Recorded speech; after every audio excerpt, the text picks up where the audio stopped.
Welcome back to Siri creations. Friends, ಇವತ್ತು ಒಂದು ಹೊಸ ಬ್ರೈಡಲ್ ಸೀರೆ ಕುಚ್ಚು ಮಾಡೋದು ಹೇಗೆ ಅಂತ ಕಲ್ತ್ಕೊಳ್ಳೋಣ. ಅದಕ್ಕಿಂತ ಮುಂಚೆ ನೀವೇನಾದ್ರೂ ನಮ್ಮ ಚಾನಲ್ ಸಬ್ಸ್ಕ್ರೈಬ್ ಮಾಡಿಲ್ಲ ಅಂತಂದ್ರೆ ಇವಾಗಲೇ ಸಬ್ಸ್ಕ್ರೈಬ್ ಮಾಡ್ಕೊಳ್ಳಿ. ಹಾಗೇನೆ ಪಕ್ಕದಲ್ಲೇ ಬರುವಂತ ಬೆಲ್ ಐಕಾನ್ ಕ್ಲಿಕ್ ಮಾಡಿ ಆಲ್ ಆಪ್ಷನ್ ಸೆಲೆಕ್ಟ್ ಮಾಡ್ಕೊಳ್ಳಿ. ಇದರಿಂದ ನೋಟಿಫಿಕೇಶನ್ ಬೇಗ ಬಂದು ತಲುಪುತ್ತೆ. ಇವತ್ತಿನ ಡಿಸೈನ್ ಮಾಡೋದಕ್ಕೆ ರೆಗ್ಯುಲರ್ ನೀಡಲ್ ತಗೊಂಡಿದ್ದೀನಿ. Needle number 10 0.75 mm. ಹಾಗೆ ಇವತ್ತಿನ ಡಿಸೈನ್ಗೆ ನಾನು 7 ಎಳೆ ದಾರನ ತಗೊಂಡಿದ್ದೀನಿ. ನೋಡಿ, ಮೊದಲಿಗೆ ನಾನು ಈ ರೀತಿ ಲಾಕ್ ಮಾಡ್ಕೊಂಡಿದ್ದೀನಿ. ಲಾಕ್ ಆದ್ಮೇಲೆ ಅದ್ರ ಪಕ್ಕದಲ್ಲೇ ಒಂದು ಎಕ್ಸ್ಟ್ರಾ ಲಾಕ್ ನ ಮಾಡ್ಕೋತಾ ಇದ್ದೀನಿ. ಲಾಕ್ ಆದ್ಮೇಲೆ ಇವಾಗ ಚೈನ್ ಹಾಕೊಳ್ಳೋಣ. 1 2 3 4 ಚೈನ್ ಹಾಕೊಳ್ಳಿ. 4 ಚೈನು ಈ ರೀತಿ ಸ್ಟ್ರೈಟ್ ಆಗಿಟ್ಟು ಎಲ್ಲಿಗೆ ಬರುತ್ತೋ ನೋಡ್ಕೊಂಡು ಸಿಂಗಲ್ ಕ್ರೋಶೆಯಿಂದ ನಾವು ಲಾಕ್ ಅನ್ನ ಮಾಡ್ಕೊಳ್ಳೋಣ. ಸ್ಟ್ರೈಟ್ ಆಗಿಟ್ಟಿನ ಲಾಕ್ ಮಾಡ್ಕೊಳ್ಳಿ, ವೇರಿಯೇಷನ್ ಮಾಡ್ಕೋಬೇಡಿ ಫ್ರೆಂಡ್ಸ್. ಹಾಗೇನೆ ಯಾರಾದ್ರೂ ಮೆಟೀರಿಯಲ್ಸ್ ನ ಪರ್ಚೇಸ್ ಮಾಡ್ಬೇಕು ಅಂದ್ರೆ ಸ್ಕ್ರೀನ್ ಮೇಲೆ ಡಿಸ್ಪ್ಲೇ ಆಗ್ತಾ ಇದೆ ಅಲ್ವಾ, ಆ ಒಂದು ನಂಬರ್ಗೆ ನೀವು ಕಾಂಟ್ಯಾಕ್ಟ್ ಮಾಡ್ಬೋದು. ಮತ್ತೆ ಇವಾಗ 4 ಚೈನ್ಗಳನ್ನ ಹಾಕೋತಾ ಇದ್ದೀನಿ. ಇದು ಕೂಡ ಅಷ್ಟೇ, ಈ ರೀತಿ ಸ್ಟ್ರೈಟ್ ಆಗಿಟ್ಟು ಸಿಂಗಲ್ ಕ್ರೋಶೆಯಿಂದ ನಾವು ಲಾಕ್ ಅನ್ನ ಮಾಡ್ಕೊಳ್ಳೋಣ. ಹಾಗೆ ಮೆಟೀರಿಯಲ್ಸ್ ಅವ್ರದ ಶಾಪ್ ಡೀಟೇಲ್ಸ್ ಹಾಗೆ ವೆಬ್ಸೈಟ್ ಡೀಟೇಲ್ಸ್ ನಾನು ಡಿಸ್ಕ್ರಿಪ್ಷನ್ ಬಾಕ್ಸ್ ಅಲ್ಲಿ ಕೊಟ್ಟಿರ್ತೀನಿ. ಸೊ ನೀವು ಅಲ್ಲಿ ಕೂಡ ಕ್ಲಿಕ್ ಮಾಡಿ ಬೈ ಮಾಡ್ಬೋದು. ಕ್ಯಾಶ್ ಆನ್ ಡೆಲಿವರಿ ಕೂಡ ಇರುತ್ತೆ ನಿಮ್ಗೆ. ಇವಾಗ ದಾರ ಮೇಲ್ ಮಾಡಿ ಇಲ್ಲಿ ನಾನು ರಿಂಗ್ ಬೀಡ್ ನ ತಗೊಂಡಿದ್ದೀನಿ. ಇವತ್ತಿನ ಡಿಸೈನ್ಗೆ ರಿಂಗ್ ಬೀಡ್ ಒಳಗಡೆಗೆ ಒಂದು ಫ್ಲವರ್ ಬೀಡ್ ನ ಹಾಕಿ ನಾನು ಹಾಕೋತಾ ಇದ್ದೀನಿ ಬೀಡ್ ನ. ಸೊ ರಿಂಗ್ ಬೀಡ್ ನ ಒಳಗಡೆ ಹಾಕಿರೋ ಬೀಡ್ ಬಂದು ಆಂಟಿಕ್ ಬೀಡ್ ನ ಯೂಸ್ ಮಾಡಿದೀನಿ. ನಿಮ್ಗೆ ಬೇಕು ಅಂದ್ರೆ ನೀವು ಈ ಒಂದು ಜಾಗದಲ್ಲಿ ನಾರ್ಮಲ್ ಬೀಡ್ ನ ಕೂಡ ಯೂಸ್ ಮಾಡ್ಕೋಬಹುದು. ಸೊ ಒಂದು ರಿಂಗ್ ಬೀಡ್ ನ ಒಳಗಡೆಗೆ ಚಿಕ್ಕ ಸೈಜ್ದು ನಾನು ಫ್ಲವರ್ ಬೀಡ್ ನ ಹಾಕೊಂಡಿದ್ದೀನಿ. ರಿಂಗ್ ಬೀಡ್ ನ ಒಳಗಡೆಗೆ ಫ್ಲವರ್ ಬೀಡ್ ಬರೋ ತರ ಈ ತರ ಇಟ್ಕೊಂಡು ನೀಡಲಲ್ಲಿ ಇವಾಗ ನಾವು ದಾರಕ್ಕೆ ಹಾಕೋಬೇಕು ಬೀಡ್ನ. ಇವಾಗ ಇದನ್ನ ಈ ರೀತಿ ಇಟ್ಕೊಂಡು ಒಂದು ಚೈನ್ ಹಾಕಿದ್ರೆ ಬೀಡ್ ಲಾಕ್ ಆಗುತ್ತೆ. ಇವಾಗ ಈ ತರ ಸ್ಟ್ರೈಟ್ ಆಗಿಟ್ಟು ಎಲ್ಲಿಗೆ ಬರುತ್ತೋ ನೋಡ್ಕೊಂಡು ಇದು ಕೂಡ ನಾವು ಲಾಕ್ ಅನ್ನ ಮಾಡ್ಕೊಳ್ಳೋಣ. ನೋಡಿ, ಇದು ಈ ರೀತಿ ಬರುತ್ತೆ ಬೀಡು. ರಿಂಗ್ ಬೀಡ್ ನ ಒಳಗಡೆಗೆ ಎಕ್ಸಾಕ್ಟ್ ಸೈಜ್ ಇರೋದು ತಗೋಬೇಡಿ, ಸ್ವಲ್ಪ ಈ ತರ ಗ್ಯಾಪ್ ಕೊಡುವಂತ ಬೀಡ್ ನ ತಗೊಳ್ಳಿ. ಇವಾಗ ನಾವು ಬೀಡ್ ಹಾಕಿ ಆದ್ಮೇಲೆ ಮತ್ತೆ ನಾನು 4 ಚೈನ್ಗಳನ್ನ ಹಾಕೋತಾ ಇದ್ದೀನಿ. 4 ಚೈನ್ ಹಾಕೊಂಡು ಈ ರೀತಿ 4 ಚೈನ್ ನ ಸ್ಟ್ರೈಟ್ ಆಗಿ ಇಟ್ಕೊಂಡು ಎಲ್ಲಿಗೆ ರೀಚ್ ಆಗುತ್ತೋ ನೋಡಿ ಅಲ್ಲಿಗೆ ನಾವು 4 ಚೈನ್ ನ ಲಾಕ್ ಮಾಡ್ಕೊಳ್ಳೋಣ. ಮತ್ತೆ ಇವಾಗ ನಾನು 4 ಚೈನ್ ಹಾಕೋತಾ ಇದ್ದೀನಿ. ಆ ಒಂದು 4 ಚೈನ್ ಸಹ ನಾವು ಈ ತರ ಸ್ಟ್ರೈಟ್ ಆಗಿಟ್ಟು ಸಿಂಗಲ್ ಕ್ರೋಶೆಯಿಂದ ಲಾಕ್ ಮಾಡ್ಕೋಬೇಕು. 4 ಚೈನ್ ಇವಾಗ ಬೀಡ್ ಹಾಕಿದ್ಮೇಲೆ 4 ಚೈನ್ 2 ಸತಿ ಹಾಕಿದ್ದೆ. ಇವಾಗ 4 ಚೈನ್ ನಾನು 3 ಸತಿ ಹಾಕೋಬೇಕು. ಸೊ ಬೀಡ್ ಆದ್ಮೇಲೆ 4 ಚೈನ್ ನಾವು 3 ಸತಿ ಹಾಕೋಬೇಕು. ಇವಾಗ 3ನೇ ಸತಿ ನಾನು 4 ಚೈನ್ ನ ಹಾಕಿ ಈ ರೀತಿ ಸ್ಟ್ರೈಟ್ ಆಗಿಟ್ಟು ಲಾಕ್ ಅನ್ನ ಮಾಡ್ಕೋತಾ ಇದ್ದೀನಿ. ಸಾರಿ, ಇಲ್ಲಿ ಒಂದು ಕ್ಲಿಪ್ ಮಿಸ್ ಆಗಿತ್ತು, ಹಾಗೆ ಕಂಟಿನ್ಯೂಯೇಷನ್ ಅಲ್ಲಿ ತೋರಿಸ್ತಾ ಇದ್ದೀನಿ ನಾನು ನಿಮ್ಗೆ. ಬೀಡ್ ಹಾಕಿದ್ಮೇಲೆ 4 ಚೈನು ನಮ್ಗೆ 3 ಟೈಮ್ಸ್ ಬರಬೇಕು. 4 ಚೈನು 3 ಟೈಮ್ಸ್ ಬಂದ್ಮೇಲೆ ಮತ್ತೆ ನಾವು ಬೀಡ್ ಹಾಕೊಂಡ್ವಿ ಅಲ್ವಾ, ಅವಾಗ್ಲೇ ರಿಂಗ್ ಬೀಡ್ ನ ಒಳಗಡೆಗೆ ಫ್ಲವರ್ ಬೀಡ್ ನ ಇಟ್ಟು ಅದೇ ತರ ಹಾಕೋಬೇಕು. ಮತ್ತೆ ಇಲ್ಲಿ ಫ್ಲವರ್ ಬೀಡ್ ನೇ ಇಡ್ಬೇಕಾ ಅನ್ನೋ ನಿಮ್ಗೆ ಏನಾದ್ರು ಡೌಟ್ ಇತ್ತು ಅಂತ ಅಂದ್ರೆ ಫ್ಲವರ್ ಬೀಡೇ ಇಡ್ಬೇಕಂತ ಏನಿಲ್ಲ. ನೀವು ರಿಂಗ್ ಬೀಡ್ ನ ಒಳಗಡೆಗೆ ರೌಂಡ್ ಬೀಡ್ ನ ಕೂಡ ಇಟ್ಟು ನೀವು ವರ್ಕ್ ಮಾಡ್ಕೋಬಹುದು. ಇಲ್ಲ ಅಂತಂದ್ರೆ ಕ್ರಿಸ್ಟಲ್ ಬೀಡ್ಸ್ ಬರುತ್ತೆ, ಅದನ್ನ ಕೂಡ ಹಾಕಿದ್ರೆ ನೀವು ಅದು ಕೂಡ ಲುಕ್ ತುಂಬಾ ಚೆನ್ನಾಗಿ ಬರುತ್ತೆ. ಇವಾಗ ಈ ರೀತಿ ಹಾಕೊಂಡು ಇದನ್ನ ನಾವು ಲಾಕ್ ಮಾಡ್ಕೋಬೇಕು. ಆಮೇಲೆ ಈ ತರ ಸೀರೆಗೆ ಸ್ಟ್ರೈಟ್ ಆಗಿಟ್ಟು ಲಾಕ್ ಅನ್ನ ಮಾಡ್ಕೊಳ್ಳಿ. ನೋಡಿ, ಇದು ಬೀಡ್ ಆದ್ಮೇಲೆ 3 ಸತಿ ಬರಬೇಕು 4 ಚೈನ್ ಅನ್ನೋದು. ಸೀರೆ ಸ್ಟಾರ್ಟಿಂಗ್ ಅಲ್ಲಿ ಹಾಗೆ ಎಂಡಿಂಗ್ ಅಲ್ಲಿ ನಾವು 4 ಚೈನ್ ನ 2 ಟೈಮ್ಸ್ ಹಾಕೋಬೇಕಾಗತ್ತೆ.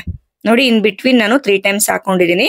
ಸ್ಟಾರ್ಟಿಂಗ್ ಅಲ್ಲಿ ಇಲ್ಲಿ ತೋರಿಸ್ತೀನಿ ನೋಡಿ, ಸ್ಟಾರ್ಟಿಂಗ್ ಅಲ್ಲಿ ನಾನು 4 ಚೈನ್ ನ 2 ಟೈಮ್ಸ್ ಹಾಕೊಂಡಿದ್ದೀನಿ. ಎಂಡಿಂಗ್ ಅಲ್ಲಿ ಕೂಡ 2 ಟೈಮ್ಸ್ ಹಾಕೋಬೇಕು. ಮತ್ತೆ ಬೀಡ್ ಹಾಕಿ ಆದ್ಮೇಲೆ 3 ಟೈಮ್ಸ್ ಹಾಕೊಂಡ್ರೆ ಸಾಕು, ಜಾಸ್ತಿ ಹಾಕೋದ್ ಬೇಡ. ನೋಡಿ, ಕಂಪ್ಲೀಟ್ ಆಯ್ತು. ಕಂಪ್ಲೀಟ್ ಆದ್ಮೇಲೆ ಈ ರೀತಿ ಕಾಣಿಸುತ್ತೆ ನಮ್ಗೆ. ಎಲ್ಲೂ ಕೂಡ ಡಿಸೈನ್ ಬೇಸ್ ಸುಕ್ಕು ಬರಬಾರ್ದು, ಆ ರೀತಿ ನಾವು ವರ್ಕ್ ಅನ್ನ ಮಾಡ್ತಾ ಹೋಗ್ಬೇಕು. ರಿಂಗ್ ಬೀಡ್ ನ ಹಾಕ್ಬೇಕಾದ್ರೆ ಸ್ವಲ್ಪ ಕೇರ್ಫುಲ್ ಆಗಿ ಹಾಕೊಳ್ಳಿ. ಟೈಮ್ಸ್ ಬೀಡ್ ಮುರಿದೋಗೋ ಚಾನ್ಸಸ್ ಕೂಡ ತುಂಬಾನೇ ಇರುತ್ತೆ. ನೋಡಿ, ನೆಕ್ಸ್ಟ್ ಲೇಯರ್ ಮಾಡೋದಕ್ಕೆ ನಾವು ಫಸ್ಟ್ ಎಲ್ಲಿಗೆ ಲಾಕ್ ಮಾಡ್ಕೊಂಡಿದ್ವಿ ಅಲ್ವಾ, ಅದೇ ಪಾಯಿಂಟ್ಗೆ ನಾನು ಲಾಕ್ ಅನ್ನ ಮಾಡ್ಕೋತಾ ಇದ್ದೀನಿ. ಲಾಕ್ ಮಾಡ್ಕೊಂಡು ಪಕ್ಕದಲ್ಲಿ ಒಂದು ಎಕ್ಸ್ಟ್ರಾ ಲಾಕ್ ಮಾಡ್ಕೊಂಡಿದ್ವಿ ಅಲ್ವಾ, ಅದ್ರ ಮೇಲೂ ಕೂಡ ಒಂದು ಎಕ್ಸ್ಟ್ರಾ ಲಾಕ್ ಅನ್ನ ಮಾಡ್ಕೋತಾ ಇದ್ದೀನಿ.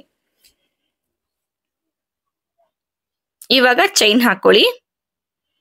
1 2 3 4 ಚೈನ್ ಹಾಕೊಂಡು 4 ಚೈನ್ ಹಾಕಿದ್ವಿ ಅಲ್ವಾ, ಇಲ್ಲಿ ಈ ಲಾಕ್ ನ ಒಳಗಡೆಗೆ ಲಾಕ್ ಮಾಡ್ಕೊಳ್ಳಿ. ನೋಡಿ ಇದು 4 ಚೈನ್ ಮೇಲೆ 4 ಚೈನ್ ಬರೋ ತರ ಕಾಣಿಸುತ್ತೆ. ಇವಾಗ ಸೂಜಿ ಮೇಲೆ 2 ಸತಿ ದಾರ ತಗೊಂಡು ನೋಡಿ ಬೀಡ್ ನ ಒಳಗಡೆಗೆ ನೀಡಲ್ನ ಹಾಕಿ ದಾರ ತೆಗೆದ್ರೆ 4 ಲೂಪ್ ಆಗತ್ತೆ. ಮತ್ತೆ 2ರಲ್ಲಿ 1 ಮಾಡ್ಕೊಳ್ಳಿ, ದಾರ ತಗೊಂಡು 3 ಲೂಪ್ಸ್ ಆಗತ್ತೆ. ಮತ್ತೆ ದಾರ ತಗೊಂಡು 2ರಲ್ಲಿ 1, ಮತ್ತೆ ಇವಾಗ್ಲೂ ಅಷ್ಟೇ 2ರಲ್ಲಿ 1. ಸೊ ಇದು ತ್ರಿಬಲ್ ಕ್ರೋಶೆ ಅಂತ ಹೇಳ್ತೀವಿ ಈ ಒಂದು ಡಿಸೈನ್ಗೆ. ತ್ರಿಬಲ್ ಕ್ರೋಶೆ ಮಾಡಿ ಆದ್ಮೇಲೆ ಇವಾಗ ನಾನು ದಾರ ತೆಗೆದು ಒಂದು ಬೀಡ್ ಅನ್ನ ಹಾಕೋತಾ ಇದ್ದೀನಿ. ಇಲ್ಲಿ ಬಂದು ನಾನು 3mm ಸೈಜ್ ಅಲ್ಲಿ ಬೀಡ್ ನ ಹಾಕ್ತಿರೋದು. ಬೀಡ್ ನ ಹಾಕಿ ಬೀಡ್ ನ ಲಾಕ್ ಮಾಡ್ಕೊಳ್ಳಿ, ಅಂದ್ರೆ ಒಂದು ಚೈನ್ ಹಾಕಿದ್ರೆ ಬೀಡ್ ಲಾಕ್ ಆಗತ್ತೆ. ಮತ್ತೆ ಇವಾಗ 1 2 ಎಕ್ಸ್ಟ್ರಾ ಚೈನ್ ಹಾಕೊಂಡು ನಾವು ತ್ರಿಬಲ್ ಕ್ರೋಶೆ ಮಾಡಿದ್ವಿ ಅಲ್ವಾ, ಅದೇ ತ್ರಿಬಲ್ ಕ್ರೋಶೆಗೆ ನಾವು ಲಾಕ್ ಅನ್ನ ಮಾಡ್ಕೊಳ್ಳೋಣ. ನೋಡಿ ಇದು ಈ ರೀತಿ ಬರುತ್ತೆ. ಮತ್ತೆ ಸೂಜಿ ಮೇಲೆ 2 ಸತಿ ದಾರ ತಗೊಂಡು ತ್ರಿಬಲ್ ಕ್ರೋಶೆನ ಮಾಡ್ಕೋಬೇಕು. 2ರಲ್ಲಿ 1 3 ಲೂಪ್ ಆಗತ್ತೆ. ಮತ್ತೆ ದಾರ ತಗೊಂಡು 2ರಲ್ಲಿ 1 2 ಲೂಪ್ ಆಗತ್ತೆ. ಕೊನೆಯದಾಗಿ 2 ಲೂಪ್ ಅನ್ನ ನಾವು 1 ಲೂಪ್ ಆಗಿ ಮಾಡ್ಕೊಳ್ಳೋದು. ನಾನಲ್ಲಿ ಸ್ಟಾರ್ಟಿಂಗ್ ಅಲ್ಲೇ ಬೀಡ್ ನ ಹಾಕೊಂಡಿದ್ದೆ, ನೀವು ಬೇಕಂದ್ರೆ ಒಂದು ಚೈನ್ ಹಾಕಿ ಆಮೇಲೆ ಕೂಡ ನೀವು ಬೀಡ್ ಅನ್ನ ಹಾಕೋಬಹುದು. 2 ತರನು ಮಾಡ್ಕೋಬಹುದು. ನಿಮ್ಗೆ ಯಾವ ತರ ಡಿಸೈನ್ ಮಾಡಿದಾಗ ಲುಕ್ ಕರೆಕ್ಟ್ ಆಗಿ ಬಂದಿದೆ ಅಂತ ಅನ್ಸುತ್ತೆ ಅದ್ರ ಮೇಲೆ ನೀವು ವರ್ಕ್ ಮಾಡ್ಕೊಳ್ಳಿ. ಬೀಡ್ ಹಾಕಿ ಬೀಡ್ ನ ಲಾಕ್ ಪ್ಲಸ್ 1 ಎಕ್ಸ್ಟ್ರಾ ಚೈನ್ ಹಾಕ್ತಿವಿ. ಆಮೇಲೆ ಇದನ್ನ ತ್ರಿಬಲ್ ಕ್ರೋಶೆಗೆ ನಾವು ಲಾಕ್ ಅನ್ನ ಮಾಡ್ಕೋತೀವಿ. ಸ್ಟಾರ್ಟಿಂಗ್ ಅಲ್ಲಿ ಬೀಡ್ ಹಾಕಿ ಬೀಡ್ ಲಾಕ್ ಬಂದು 2 ಎಕ್ಸ್ಟ್ರಾ ಚೈನ್ ಮಾಡ್ಕೊಂಡಿದ್ವಿ. ಇಲ್ಲೇನ್ ಮಾಡಿದ್ವಿ, ಫಸ್ಟ್ 1 ಚೈನ್ ಹಾಕಿ ಆಮೇಲೆ ಬೀಡ್ ಲಾಕ್ 1 ಎಕ್ಸ್ಟ್ರಾ ಚೈನ್ ಇಷ್ಟೇ ಹಾಕಿದ್ದು. ಈ ತರ ಕೂಡ ನೀವು ಮಾಡ್ಕೋಬಹುದು. ಮತ್ತೆ ಇವಾಗ ನೆಕ್ಸ್ಟ್ ತ್ರಿಬಲ್ ಕ್ರೋಶೆ ವರ್ಕ್ ಮಾಡ್ತಾ ಇದ್ದೀನಿ. ಇವಾಗ ಒಂದು ಚೈನ್ ಹಾಕೊಂಡು ಬೀಡ್ ಹಾಕೋಬಹುದು. ಸೊ ನಿಮ್ಗೆ ಒಂದು ಚೈನ್ ಹಾಕೊಂಡು ಬೀಡ್ ಹಾಕೊಂಡಾಗ ಡಿಸೈನ್ ಚೆನ್ನಾಗಿ ಕಾಣಿಸುತ್ತಾ ಅಥವಾ ಡೈರೆಕ್ಟ್ ಆಗಿ ಬೀಡ್ ನ ಹಾಕೊಂಡಾಗ ಡಿಸೈನ್ ಚೆನ್ನಾಗಿ ಕಾಣಿಸುತ್ತಾ ಅಂತ ಒಂದು ಆರ್ಚ್ ನ ಮಾಡಿ ನೋಡಿ. ನೀವು ನಿಮ್ಗೆ ಯಾವ್ದು ಚೆನ್ನಾಗಿ ಕಾಣಿಸುತ್ತೆ ಅನ್ಸುತ್ತೋ ಅದನ್ನ ನೀವು ಕಂಟಿನ್ಯೂ ಮಾಡ್ಕೋಬಹುದು. ನೋಡಿ ಈ ತರ ಬೀಡ್ ಹಾಕಿದ್ಮೇಲೆ ಬೀಡ್ ಲಾಕ್ ಒಂದಾಗುತ್ತೆ, 1 ಎಕ್ಸ್ಟ್ರಾ ಚೈನ್ ಒಂದಾಗತ್ತೆ ಅಷ್ಟೇ. ಮಾಡಿ ಇದನ್ನ ನಾವೇನ್ ತ್ರಿಬಲ್ ಕ್ರೋಶೆ ಮಾಡಿದ್ವಿ ಅಲ್ವಾ ಅದೇ ತ್ರಿಬಲ್ ಕ್ರೋಶೆಗೆ ಲಾಕ್ ಮಾಡ್ಕೋಬೇಕು. ನೋಡಿ ಇಲ್ಲೇನ್ ಮಾಡಿದ್ವಿ ಅಲ್ವಾ ಇದೇ ತರ ಬೀಡ್ ನ ಅರ್ಧ ಭಾಗ ನಾವು ಫಿಲ್ ಮಾಡ್ಕೋಬೇಕು. ನೋಡಿ ಇಲ್ಲಿ ಬೀಡ್ ನ ಅರ್ಧ ಭಾಗ ಕಂಪ್ಲೀಟ್ ಆಗಿ ನಾನು ಫಿಲ್ ಮಾಡ್ಕೊಂಡಿದ್ದೀನಿ. ಒಟ್ಟು ಇಲ್ಲಿ 8 ಬೀಡ್ ಬರೋ ತರ ಮಾಡ್ಕೊಂಡಿದ್ದೀನಿ. ನೀವು 9 ಬೀಡ್ ಬರೋ ತರ ಕೂಡ ಮಾಡ್ಕೋಬಹುದು. ಇದನ್ನ ಡೈರೆಕ್ಟ್ ಆಗಿ ಇಲ್ಲಿ 4 ಚೈನ್ ಲಾಕ್ ಇದೆ ಅಲ್ವಾ, ಈ ಲಾಕ್ ನ ಒಳಗಡೆಗೆ ಲಾಕ್ ಅನ್ನ ಮಾಡ್ಕೋತಾ ಇದ್ದೀನಿ. ಇದು ಆರ್ಚ್ ಕಂಪ್ಲೀಟ್ ಆಯ್ತು. ಇವಾಗ ಮತ್ತೆ 4 ಚೈನ್ ಹಾಕೋತಾ ಇದ್ದೀನಿ. ಈ ಒಂದು 4 ಚೈನ್ ಯಾಕೆ ಹಾಕ್ತಾ ಇದೀವಿ ಅಂತ ಅಂದ್ರೆ ಕುಚ್ಚನ ಬಿಡೋದಕ್ಕೆ 4 ಚೈನ್ ನ ಹಾಕೋತಾ ಇರೋದು. ಲಾಕ್ ನ ಮೇಲೆ ಲಾಕ್ ಮಾಡ್ಕೊಳ್ಳಿ. ನೋಡಿ ಇಲ್ಲಿ ಲಾಕ್ ನ ಮೇಲೆ ಕರೆಕ್ಟ್ ಆಗಿ ಲಾಕ್ ಮಾಡ್ಕೊಳ್ಳಿ. ಬೇಸ್ ಮಾಡ್ಬೇಕಾದ್ರೆ ಲಾಕ್ ಸ್ವಲ್ಪ ಲೂಸ್ ಆಗಿ ಮಾಡ್ಕೊಂಡಾಗ ನೆಕ್ಸ್ಟ್ ಲೇಯರ್ ನಮ್ಗೆ ಈಸಿಯಾಗಿ ವರ್ಕ್ ಆಗುತ್ತೆ. ನೋಡಿ ಇದು ಆರ್ಚ್ ಕಂಪ್ಲೀಟ್ ಆದ್ಮೇಲೆ ಈ ರೀತಿ ಕಾಣಿಸುತ್ತೆ. ತುಂಬಾನೇ ಚೆನ್ನಾಗಿ ಬರುತ್ತೆ, ಹಾಗೆ ತುಂಬಾ ಟ್ರೆಂಡಿಂಗ್ ಅಲ್ಲಿ ಇರುವಂತ ಡಿಸೈನ್ ಕೂಡ ಇದು. ಮತ್ತೆ ಇವಾಗ ಸೂಜಿ ಮೇಲೆ 2 ಸತಿ ದಾರ ತಗೊಂಡು ಡೈರೆಕ್ಟ್ ಆಗಿ ನಾನು ಬೀಡ್ ನ ಒಳಗಡೆಗೆ ತ್ರಿಬಲ್ ಕ್ರೋಶೆ ಮಾಡ್ಕೋತಾ ಇದ್ದೀನಿ. ಬೇಕು ಅಂದ್ರೆ ನಾವು 4 ಚೈನ್ ಹಾಕಿ ಲಾಕ್ ಮಾಡಿದ್ವಿ ಅಲ್ವಾ, ಅದ್ರ ಪಕ್ಕ ಇನ್ನೊಂದು 4 ಚೈನ್ ಇರುತ್ತೆ, ಅದ್ರೊಳಗಡೆಗೆ ಒಂದು ಸಿಂಗಲ್ ಕ್ರೋಶೆ ಹಾಕಿ ಆಮೇಲೆ ಕೂಡ ಬೀಡ್ ನ ಒಳಗಡೆ ನೀವು ತ್ರಿಬಲ್ ಕ್ರೋಶೆ ಮಾಡ್ಕೋಬಹುದು. ನಾನ್ ಡೈರೆಕ್ಟ್ ಆಗಿ ಮಾಡ್ಕೋತಾ ಇದ್ದೀನಿ. ತ್ರಿಬಲ್ ಕ್ರೋಶೆ ಆದ್ಮೇಲೆ ಇವಾಗ ಬೀಡ್ ಅನ್ನ ಹಾಕೋಬೇಕು. ಬೀಡ್ ಹಾಕೊಂಡು ಬೀಡ್ ನ ಲಾಕ್ ಮಾಡ್ಕೊಳ್ಳಿ. ಆಮೇಲೆ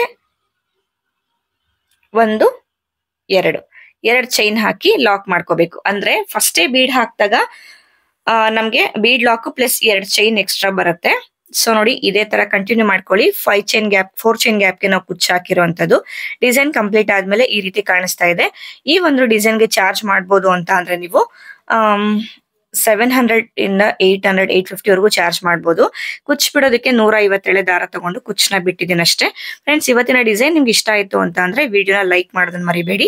ಹಾಗೆ ಮೆಟೀರಿಯಲ್ಸ್ ನ ಪರ್ಚೇಸ್ ಮಾಡ್ಬೇಕು ಅಂದ್ರೆ ವಿಡಿಯೋ ಮೇಲೆ ಡಿಸ್ಪ್ಲೇ ಆಗ್ತಿರೋ ನಂಬರ್ಗೆ ಕಾಂಟ್ಯಾಕ್ಟ್ ಮಾಡಿ. ಕ್ಲಾಸಸ್ ಏನಾದ್ರು ಅಟೆಂಡ್ ಮಾಡ್ಬೇಕು ಅಂದ್ರೆ ವಿಡಿಯೋ ಕೆಳಗಡೆ ಇಂಪಾರ್ಟೆಂಟ್ ಅಂತ ಕೊಟ್ಟಿದ್ದೀನಿ ಅಲ್ವಾ, ಆ ಒಂದು ನಂಬರ್ಗೆ ನೀವು ಕಾಂಟ್ಯಾಕ್ಟ್ ಮಾಡ್ಬೋದು. ಮತ್ತೆ ಸಿಗ್ತೀನಿ, ಅಲ್ಲಿವರೆಗೂ ಥ್ಯಾಂಕ್ ಯು.